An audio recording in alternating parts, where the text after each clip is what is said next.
नमस्कार, मैं रजत सिंह आप सबका स्वागत करता हूं आपके अपने शो यूथ जंक्शन में। जैसा कि आप सबको पता है कि किसी भी देश की उन्नति में उसकी तकनीकी सफलताएं कितनी अहम भूमिका निभाती हैं। भारत ने पिछले कई वर्षों में साइंस की कई क्षेत्रों जैसे कि स्पेस, एग्रीकल्चर, बायोमेडिकल में कई तकनीकी सफलताओं को हासिल किया और उसके साथ कई समस्याओं का सामना भी किया है।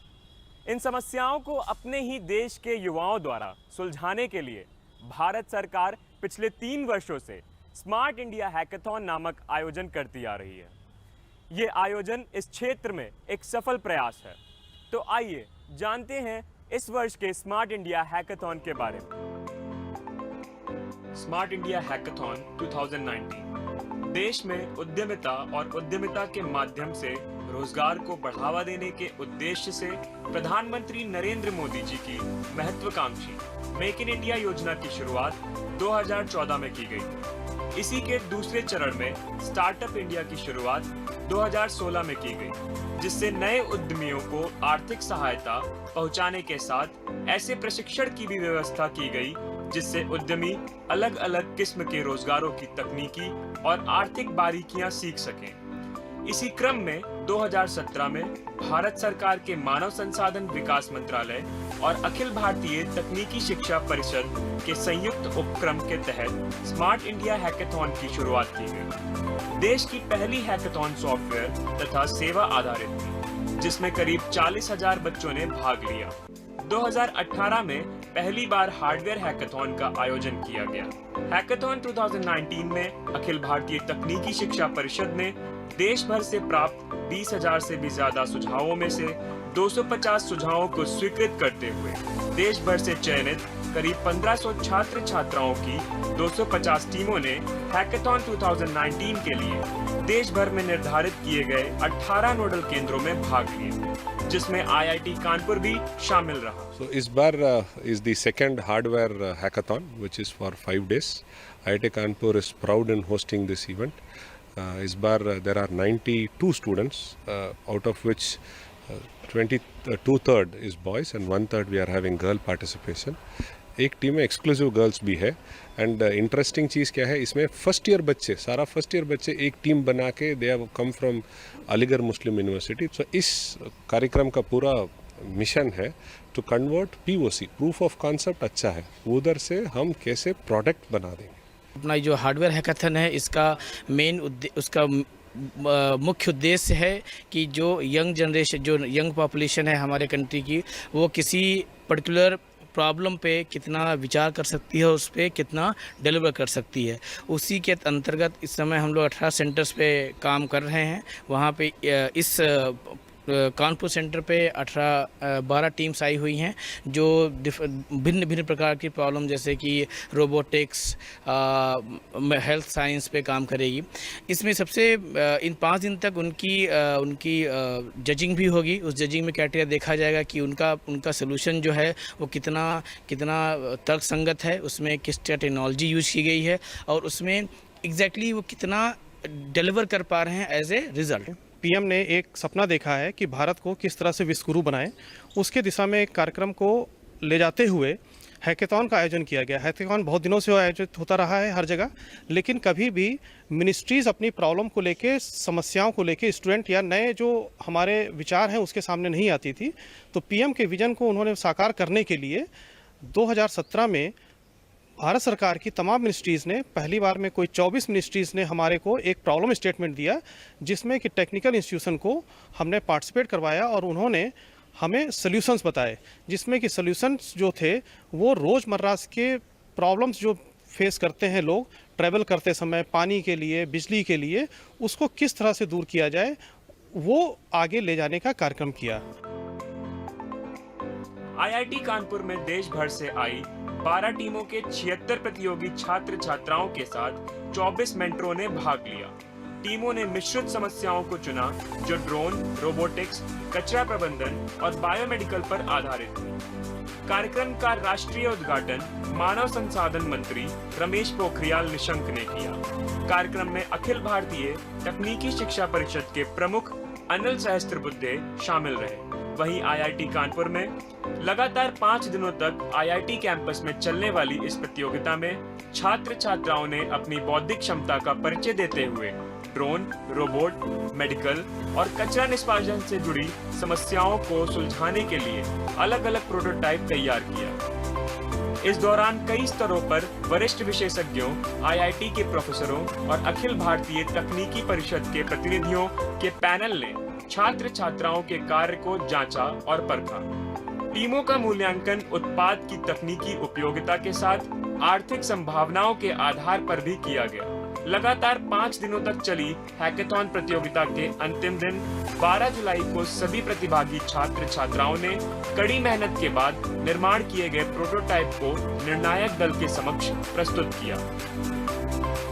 हम लोगों ने एक माइन के अंदर जाने वाला रोबोट बनाया है जो कि माइन को मैप करता है और माइन वर्कर्स के लिए ये हेल्पफुल है।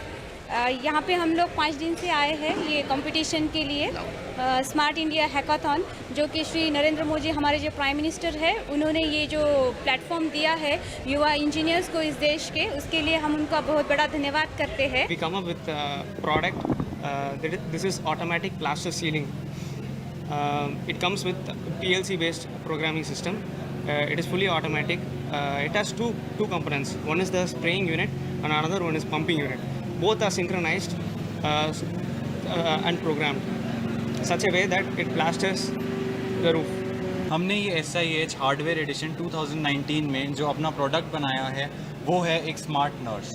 स्मार्ट नर्स ऐसे कि अगर आप किसी हॉस्पिटल में जाते हैं, वहाँ पे आपको कोई अटेंडेंट दवाई देने आता है तो उसको हो सकता है कि वो गलत दवाई दे जाए या थोड़ी देर बाद आए, थोड़े कहीं गिर जाए, कुछ हो जाए उसके साथ। बट इसमें क्या है कि आपको ये वाली गाड़ी पूरे जो आपके मेडिकल स्टोर से रूम तक आएगी, आपको दवाई देना है और सिर्फ देने ही नहीं, अंदर आके आपको जो वहाँ पे नर्स होगी वो सिर्फ इसमें एक बार बस बोलेगी कि मेरे वाली दवाइयाँ मेरे को दे दी जाएं और ये खुल जाएगा और उससे आपको दवाइयाँ इसकी मिल जाएंगी सारी। तो ये है पूरा हमारा जो प्रोजेक्ट हमने जो यहाँ पे 5 दिनों में बनाया। हमने यहाँ पर एक फैसिलिटी बनाई है, ये इसमें हमने एक ड्रोन यूज़ किया है। इसके मदद से हम जब एक्सीडेंट होता है तो हम दूसरे जगह से ला सकते हैं, मतलब दूसरे हॉस्पिटल से या फिर ब्लड बैंक से हम सामान ला सकते हैं, मतलब मेडिकल फैसिलिटीज़ ला सकते हैं उस हॉस्पिटल में, ताकि उस पेशेंट को ज़्यादा इंतज़ार ना करना पड़े। दूसरा काम इसका ये है कि जैसे कि हमारे कोई डिज़ास्टर हुआ, कोई नेचुरल डिज़ास्टर हुआ, उस केस में क्या होता है कि हमें पता नहीं होता कि कितना सीवियर एक्सीडेंट हुआ है। तो क्या होता है कि हमें नंबर ऑफ़ पेशेंट्स नहीं पता होते, वहाँ कौन कौन से मेडिकल फैसिलिटी चाहिए होती है वो नहीं पता होती हमें। तो उस केस में हम पहले अपने ड्रोन को भेजेंगे, इसमें लाइव वीडियो स्ट्रीमिंग है ताकि अगर हम स्पॉट पे जाए तो हमें पूरा कवरेज मिल पाए और हम जान पाए कि वहाँ पर कितने पेशेंट्स हैं और वहाँ कौन कौन से मेडिकल फैसिलिटी की, कितने एम्बुलेंसेस की ज़रूरत है, और उसका लाइव वीडियो हम अपने कंट्रोल रूम में लाएंगे और कंट्रोल रूम का जो वीडियो होगा वो भी शेयर होगा हॉस्पिटल के साथ। The rider fell down, fall an accident. It sent an SMS along with the location to the ambulance and relatives. After receiving the SMS, the ambulance will arrive to the accident spot. After that, this kit, Molly 2, the both are independent. This both kit are independent. This is for bike riders and this is for ambulance. The healthcare monitoring system, which consists of various sensor, heart rate sensor, ECG and temperature sensor, which sends the patient parameters and it's directly sent to the cloud. From that cloud, the data can be seen by mobile application by entering the username and password. From our Honorable Prime Minister's vision, the Smart India Hackathon is a great platform to all the students, and we are happy here because this is a great platform to prove ourselves. विशेषज्ञ panel के सदस्यों के साथ तकनीकी परिषद के सदस्यों ने सभी प्रतिभागी टीमों द्वारा तैयार किए गए प्रोटोटाइप मॉडलों की गहनता से हर पहलुओं पर जांच किया और छात्रों से जानकारी ली। मूल्यांकन के बाद निर्णायक दल द्वारा एक विजेता और 2 उपविजेता टीम घोषित की गई। प्रथम विजेता टीम को भूमिगत कोयला खान मानचित्रण प्रणाली, रोबोटिक्स और ड्रोन के लिए 1 लाख का पुरस्कार, दूसरी विजेता टीम को स्मार्ट हेलमेट और स्वास्थ्य देखभाल निगरानी प्रणाली हेल्थ केयर और बायोमेडिकल डिवाइस के लिए 75,000 का पुरस्कार और तीसरी विजेता टीम को दृष्टि बाधित लोगों के लिए रास्ता बताने वाली विश्लेषणात्मक स्टिक उपकरण हेल्थ केयर और बायोमेडिकल डिवाइस के लिए 50,000 की राशि से पुरस्कृत किया गया। उम्मीद है कि इस तरह के आयोजनों के द्वारा हमारा देश उन्नति की ओर जाएगा और ये आयोजन सिद्ध करते हैं कि आवर यूथ इज सेंसिबल। अब चलिए देखते हैं अपना अगला सेगमेंट, कानून कहता है।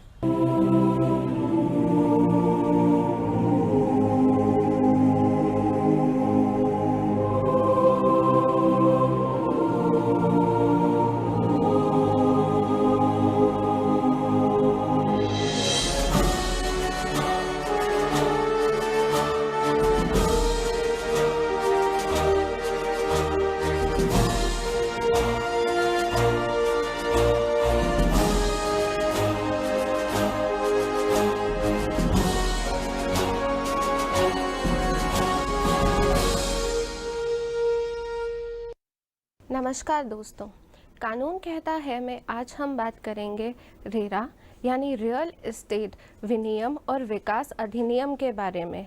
यह कानून भारत सरकार ने 1 मई 2016 से लागू किया। भारतीय रियल एस्टेट इंडस्ट्री का रेरा सबसे पहला रेगुलेटरी कानून है जिसका मुख्य उद्देश्य विक्रेताओं और घर खरीदारों के बीच सही लेन देन कराना और घर खरीदारों के हितों की रक्षा करना है।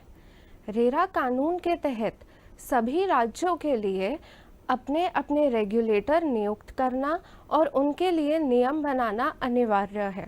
रेरा रियल एस्टेट विनियम और विकास अधिनियम के सेक्शन 3 के अंदर किसी भी रियल एस्टेट प्रोजेक्ट के विज्ञापन या बिक्री से पहले डेवलपर के लिए प्रोजेक्ट को राज्य रेरा के साथ रजिस्टर कराना ज़रूरी है। रजिस्ट्रेशन कराने पर डेवलपर को एक रेरा रजिस्ट्रेशन नंबर इशू होगा जिसे उसे अपने प्रोजेक्ट संबंधित सभी ज़रूरी सूचना पत्र एवं विज्ञापनों में दर्शाना भी ज़रूरी है। सभी संपत्ति खरीदार रेरा रजिस्ट्रेशन नंबर के बारे में ज़रूर जानें। रेरा के सेक्शन 11 के अंदर डेवलपर को राज्य रेरा को अपने प्रोजेक्ट की नियमित प्रगति रिपोर्ट देना अनिवार्य है।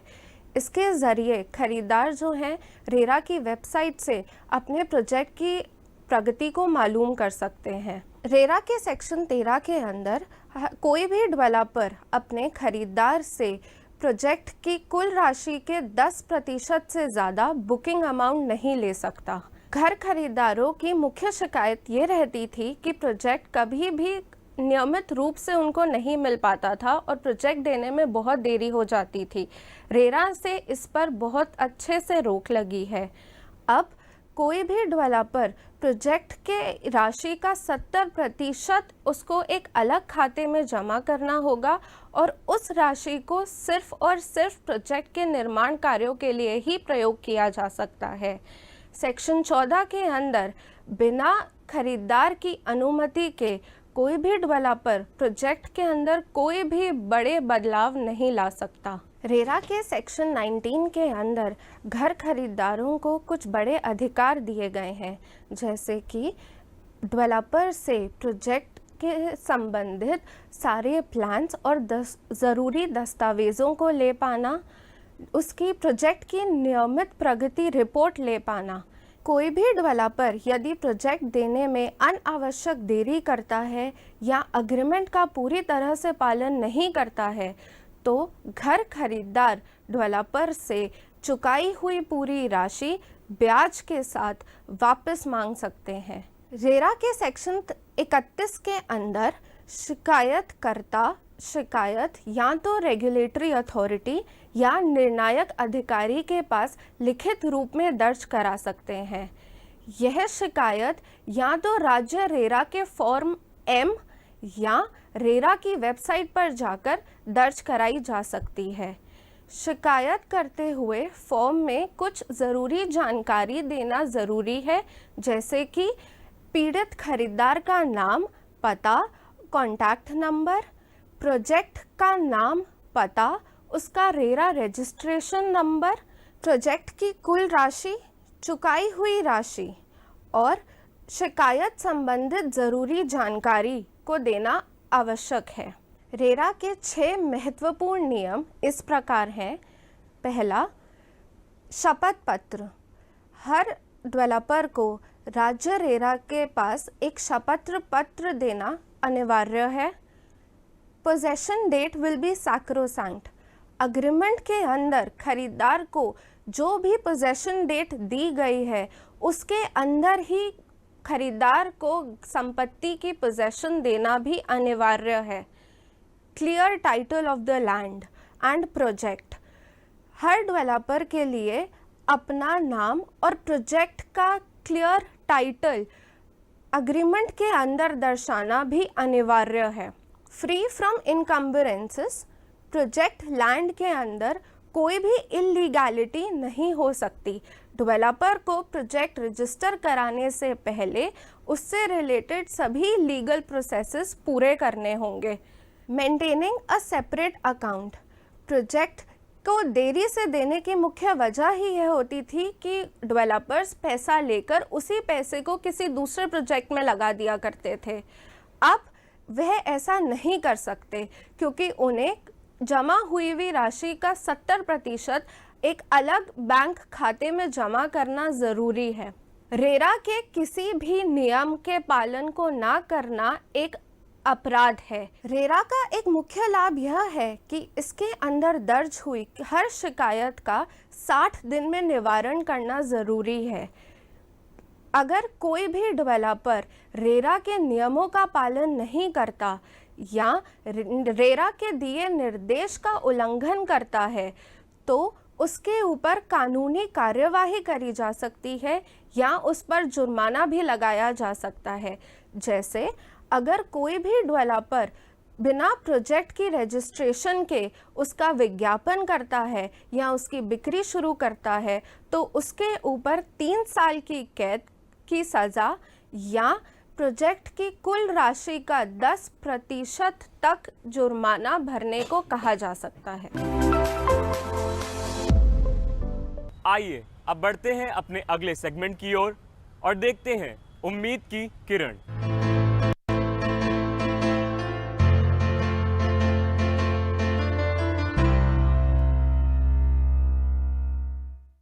इंटरव्यू किसी भी जॉब का एक बहुत अभिन्न अंग है। मैं युवाओं को ये मैसेज देना चाहता हूँ कि किन बातों का ध्यान में रखना है किसी भी इंटरव्यू जाने के वक्त। आजकल देखा गया है कि अपना सीवी जो है युवा खुद नहीं बनाते, कुछ एक्सपर्टीज़ से बनवा लेते हैं। तो मैं पहले ये कहना चाहूँगा कि अपना सीवी या रिज्यूम आप खुद स्वयं बनाएं, जिससे आपको पता रहे कि आपके सीवी या रिज्यूम में क्या लिखा हुआ है। दूसरा कि आपको जब कभी भी इंटरव्यू में जाना है तो उसका प्री प्रिपरेशन ज़रूर करना चाहिए। प्री प्रिपरेशन करने में आप जिस कंपनी में इंटरव्यू देने जा रहे हैं उस कंपनी के बारे में थोड़ा सा ज्ञान ज़रूर होना चाहिए। आपको अपने प्रोफाइल के बारे में ज्ञान होना चाहिए। और जब आप जाएं तो आप कोशिश करें कि एक डिसिप्लिन मैनर में जाएं। वो डिसिप्लिन मैनर का मतलब है कि आपका पूरा वेशभूषा बहुत अच्छे से होना चाहिए। आप अपने जितने भी डॉक्यूमेंट्स हैं सबको आपको एक फ़ाइल फोल्डर में रखना चाहिए। उसको ऐसा नहीं कि हमने मोड़ के रख लिया और उसके बाद जा रहे हैं। तो कुल मिला के जैसे इंटरव्यू से हम समझते हैं कि हमारा एक पर्सनैलिटी जो है बहुत अच्छा दिखना चाहिए। तो इंटरव्यू में पर्सनैलिटी के साथ साथ मैं कहूँगा कि एक जो जजमेंट होता है जजेस का, वो कहीं ना कहीं कम्युनिकेशन स्किल, आपका नॉलेज, आपका फोरकास्टिंग, ये सबको लेके एक कॉम्बिनेशन होता है जो हर पहलू का आपको ध्यान में रखना है। जैसे आप रूम में एंटर करते हैं तो उनके परमिशन के साथ ही एंट्री करें, परमिशन अवश्य लें। और कुर्सी पे बैठने से पहले आप उनकी परमिशन वहाँ भी अनिवार्य है। आप पहले कभी भी अपने से हैंडशेक ना करें इंटरव्यूअर से। अगर वो हैंडशेक करते हैं तभी आप जो है हैंडशेक करें। उसके बाद आप अपने डॉक्यूमेंट सबमिट कर सकते हैं। डॉक्यूमेंट्स में जो भी लिखा हुआ है आपके सीवी या रिज्यूम में, उसको बहुत अच्छे से आपको प्रिपेयर्ड होना चाहिए। कोई भी फेक या फॉल्स इन्फॉर्मेशन नहीं होनी चाहिए उसमें। अगर आपका चयन हो भी जाता है इंटरव्यू के बाद तो कंपनी का वेरिफिकेशन प्रोसेस होता है। अगर कोई भी फेक या फॉल्स इन्फॉर्मेशन है तो वहाँ पे अगर कंपनी को कल पता लगता है कि ये फेक या फॉल्स इन्फॉर्मेशन है तो आपका कैरियर ख़त्म हो सकता है। तो इसलिए इंटरव्यू और CV या रिज्यूम में आप सब कुछ जो सच्चाई है आपका वो इन्फॉर्मेशन उसमें डालें और वही इन्फॉर्मेशन शेयर करें। आपका सब्जेक्ट नॉलेज बहुत अच्छा होना चाहिए। कम्युनिकेशन स्किल का मतलब है कि ज़रूरी नहीं कि आपको इंग्लिश में ही बात करनी है। अगर आपका कम्युनिकेशन आप हिंदी में बात करना चाहते हैं, आपका हिंदी भाषा में ज़्यादा अच्छा कमांड है, तो कोशिश करें कि हिंदी भाषा में ही समझाएं। अगर मिक्स एंड मैच में भी समझा सकते हैं कि आप इंग्लिश का भी इस्तेमाल कर रहे हैं और हिंदी का भी, तो दोनों भाषा में आप समझा सकते हैं। लेकिन इस भाषा का चयन नहीं करना है जिसमें आपको कमांड ना हो।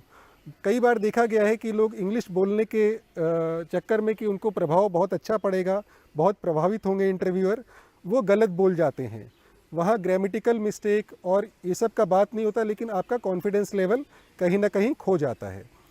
उसके बाद जब पहला क्वेश्चन मैं कहूँगा जो बेसिक क्वेश्चन होता है, जो टेल मी अबाउट योरसेल्फ पूछा जाता है, उसमें आपको बहुत विशेष ध्यान देना है।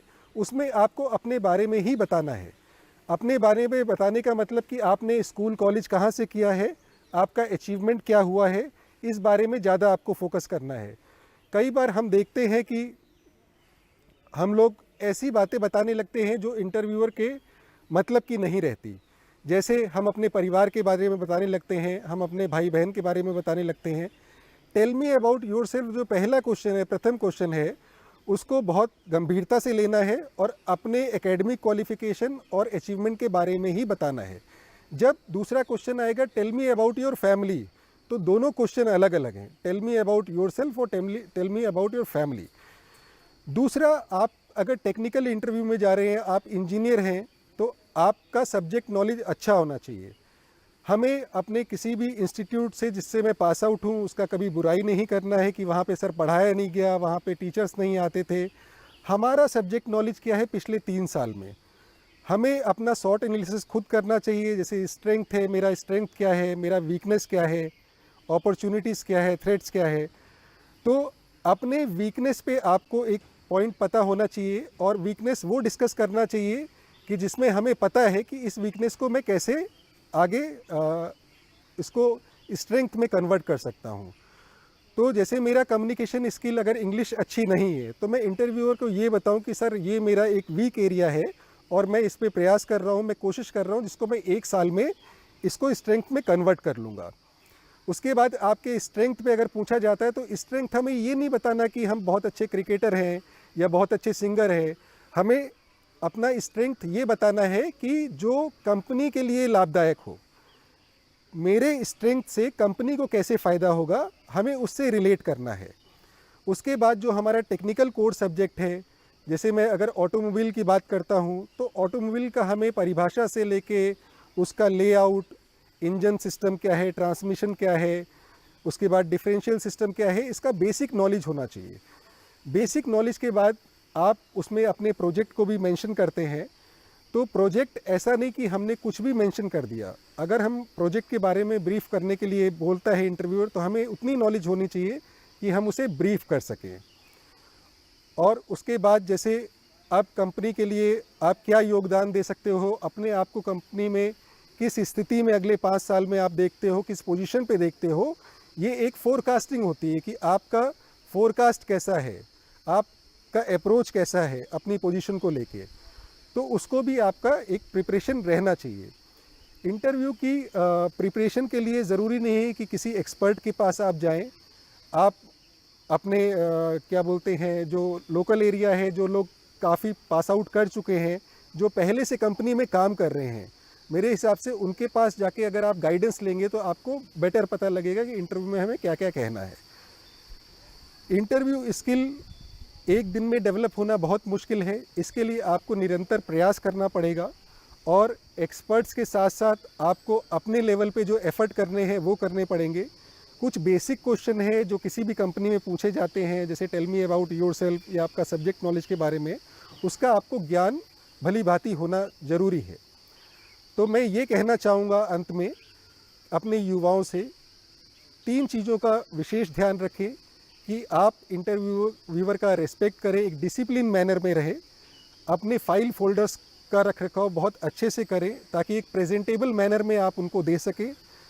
तीसरा, आपको अपने कोर सब्जेक्ट का नॉलेज होना बहुत ज़रूरी है, क्योंकि हमारा पर्सनैलिटी अगर बहुत अच्छा है और हम बहुत अच्छा भी प्रेजेंट करते हैं लेकिन हमें सब्जेक्ट नॉलेज नहीं है तो शायद कहीं ना कहीं एक नेगेटिव असर पड़ता है और आप उस रेस से बाहर हो जाते हैं। दोस्तों, मैं उम्मीद करता हूं कि आपको ये हमारा शो बहुत पसंद आया होगा। आप अपना फीडबैक हमारे ट्विटर, फेसबुक और इंस्टाग्राम अकाउंट पर सेंड कर सकते हैं। तब तक के लिए आप अपना ख्याल रखें। जय हिंद, जय भारत।